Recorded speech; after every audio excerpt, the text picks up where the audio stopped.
Depuis quelques jours, la situation sécuritaire au Mali fait la une de nombreux médias, notamment internationaux, et le ministre malien des Affaires étrangères a mis à profit la tenue du premier salon de la défense et de la sécurité qui se tient à Bamako pour faire le point de la situation. Mohamed Agnouk. Profitant de la présence massive des médias internationaux à la première édition du Salon de la Défense et de la Sécurité, le ministre des Affaires étrangères, Abdoulaye Diop, a tenu à faire le point sur la situation sécuritaire du Mali. Le Mali est là, le Mali est debout, il y a des difficultés,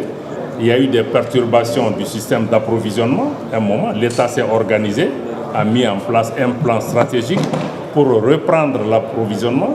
pour assurer la sécurité des convois et plus généralement intensifier des opérations militaires pour la sécurisation du pays. Et progressivement, vous voyez que des centaines de camions arrivent par jour pour reprendre l'approvisionnement de Bamako et d'autres localités et nous allons maintenir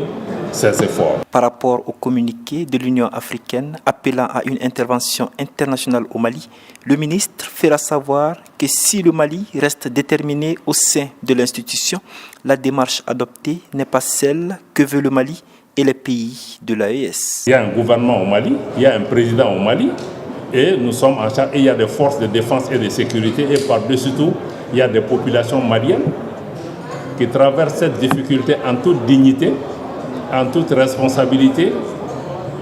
et dans le calme, malgré les difficultés que nous traversons. Il a salué le partenariat avec la Turquie et tous les autres pays qui ont participé à ce salon qui s'achève par des démonstrations des armes de dernière génération au camp de Koulikoro.